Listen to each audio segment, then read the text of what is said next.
programa Além da Notícia da noite de hoje está tratando da campanha da Fraternidade 2015. O tema é este, Fraternidade, Igreja e Sociedade. E nós estamos aqui, professor, mergulhando um pouco nesse universo da atuação da igreja e, ao mesmo tempo, do impulso que ela sempre dá aos seus filhos para estarem também em ação, estarem também em atuação. E, aliás, a gente já vê a atuação. Eu estava lendo esses dias uma reportagem que saiu no Vaticano. São mais de 115 mil instituições que a igreja tem atuando no mundo a serviço da caridade, da educação, a serviço da cultura, de tantas outras. Da comunicação e tantos outros âmbitos. Esta é uma atuação viva, concreta, que se pode tocar, né? É verdade. No tempo da Constituinte, nós tivemos a percepção real desta potência ao construir com esses organismos no Brasil o diálogo que permitiu recolher aqueles 12 milhões de assinaturas e, mais do que isso, todos esses instrumentos de democracia direta que hoje são celebrados como uma novidade e um avanço do constitucionalismo que o Brasil se revelou pioneiro, surgiu do trabalho da igreja, surgiu dos documentos pastorais. Naquela ocasião foram chamados de alavancas de transformação social. E, na verdade, eu lhe disse que prestei depoimento, uma memória desse dia. Falando para aqueles parlamentares, eu me dava conta da distância de seu imaginário e de sua prática política daqueles valores. No fim do trabalho constituinte, eles já eram todos educados naquele sistema. Foi a igreja que levou para eles, a partir do trabalho das comunidades de base, desses organismos pastorais, que foi refinando os chamados instrumentos de participação popular. Isso foi uma construção da nossa igreja, fiel àquela igreja dos Atos dos Apóstolos. Olha, e tudo isso que o senhor está conversando aqui, que nós estamos também tocando nesse ponto, tudo isso está nesse texto base da campanha da Fraternidade deste ano. É extremamente encantador. A ideia de participação foi a Igreja Católica que construiu. Veja, e aqui tem tudo, gente. A primeira parte do livro trata, histórico das relações igreja e sociedade no Brasil, a sociedade brasileira atual, seus desafios. A segunda parte começa aqui, sociedade à luz da palavra de Deus. E a terceira parte talvez seja uma das mais encantadoras. Fala aqui, olha, igreja, sociedade, serviço, diálogo, cooperação, os critérios da dignidade humana, do bem comum, da justiça social. E aqui tem, olha, o serviço da igreja à sociedade. Aí tem aqui, pontos, ações pastorais sociais, superação da violência e construção da paz. Aliás, eu queria até tocar com o senhor no outro ponto aqui, Somos da Paz. Este ano a CNBB instituiu aqui no Brasil o Ano da Paz, 2015.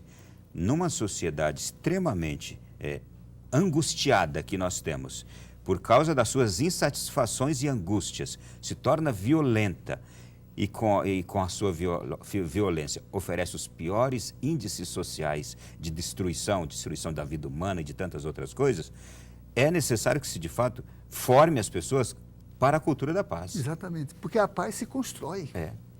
É preciso construir a paz. Sim. Né? A paz não é contemplação, a paz é realização. E é essa a lição da igreja, é serviço. É preciso construir a paz com justiça, né? A paz com fraternidade, a paz com altruísmo. É o que hoje o Papa falou no seu discurso, na sua formulação, ao dizer que a contribuição da igreja, mesmo respeitando a laicidade e sem esquecer as autonomias das realidades terrenas, ela tem que encontrar formas concretas na doutrina social, onde se constrói a paz. Muito bem. Vou fazer o seguinte, hoje no lançamento da campanha da Fraternidade aqui em Brasília, algumas autoridades se pronunciaram. Vamos ouvir agora o ministro do Desenvolvimento Social e Agrário, Patrus Ananias. Vamos ver o que ele disse. Eu acho que é um desafio que nós temos nós ainda vivemos um modelo passado, que eu chamo que é o modelo do súdito, né?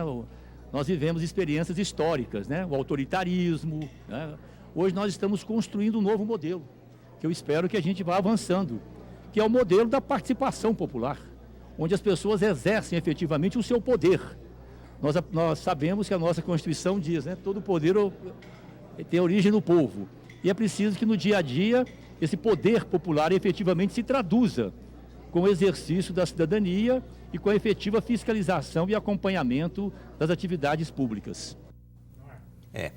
A gente sempre olha, por exemplo, para as instituições públicas e imagina que ali é que está o poder, não é? Isso. Mas o poder está em nós. É claro, o poder é a capacidade do social de imprimir, né, os seus apelos na transformação da realidade, né? Então, nós não construiremos a solidariedade se não tivermos o aprendizado da convivência, do compartilhamento, que é isso que o ministro, aliás, muito identificado com os nossos temas, professor que é da Universidade Católica de Belo Horizonte.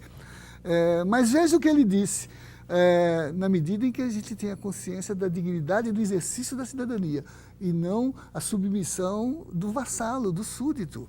Porque se a gente não tiver esses valores, nós vamos até formar consumidores, contribuintes, mas não vamos formar cidadãos.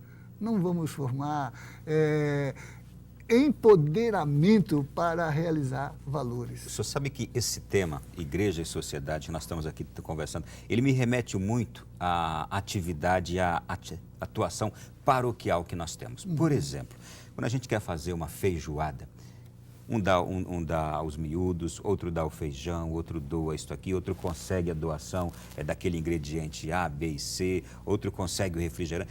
E a igreja faz aquela grande feijoada, tem aquele recurso que é angariado ali, ela pega aquele recurso e ela investe naquilo que é necessário. A construção de um centro catequético, da nova igreja, daquilo tudo. É mais ou menos daí a ideia que se tem desta atuação social. É cada um fazendo a sua parte para depois se chegarmos àquele fim. Não é Exatamente. Isso? Todos têm o desejo de mudança, mas poucos têm a disposição de mudar. E acho que esse é o trabalho da igreja, combinar o desejo de mudança com a mobilização para a atividade do mudar, que é essa chamada, por isso que é uma campanha, por isso que é um chamamento não só a se colocar, e você mostrou o livro, num tempo em que a memória política é aviltada por deformações, olha que experiências notáveis nós temos na nossa trajetória para orientar a nossa condição de cidadania e de verdadeiro cristão. Por isso que eu mencionei há pouco, se chegarmos próximos da organização social dos Atos dos Apóstolos, quando então os cristãos traziam o que era construído no seu trabalho para que pudesse... Colocava tudo em comum. Em comum.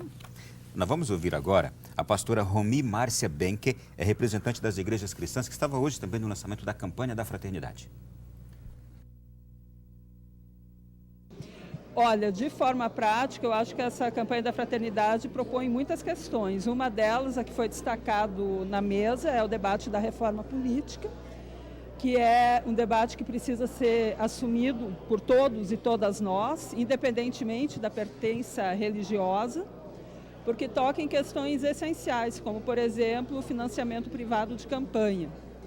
Outra questão importante e concreta que a campanha propõe é a gente refletir sobre o nosso papel enquanto instituições que fazem parte da sociedade. A gente, lamentavelmente, percebe que há um fortalecimento de um fundamentalismo religioso, que não é só islâmico, mas que também é cristão, né? Acho que a gente precisa considerar isso. E uma campanha como essas, ela também nos convida e nos convoca a gente resgatar a essência do nosso papel na sociedade. Que todo papel missionário da religião ou das religiões é a promoção da paz, do diálogo e de denunciar tudo aquilo que fere a nossa relação com Deus. E o que fere a nossa relação com Deus, por exemplo, é o acúmulo desenfreado da riqueza, quando para alguns poucos poderem usufruir, né, 1% da humanidade, isso significa que 99% da humanidade vão sofrer violência, exclusão, migração em massa em busca de novas condições de vida. Tudo isso, essa campanha nos ajuda a problematizar e refletir. Ela trouxe dados muito consistentes. Ela mencionou, inclusive, esse percentual que a Oxfam apresentou na última reunião de Davos, e é dramático. 1% da população mundial detém a riqueza que é excludente de 99% da população. A gente vê essa acumulação egoísta, essa forma de aniquilamento do outro, porque são massas sobrantes. A gente conversava antes do programa Lampedusa e essa migração que serve aos fundamentalismos, né? E se algo não for feito em termos de cultura de altruísmo e de solidariedade, não dá para construir a paz. Aí está justamente a raiz que não permite a construção da cultura da solidariedade e da paz.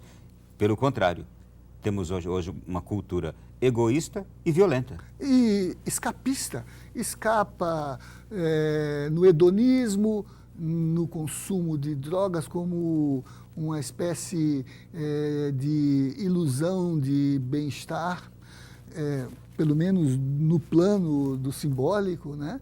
E aliena o humano, porque, inclusive, escraviza as mentalidades, desespiritualiza.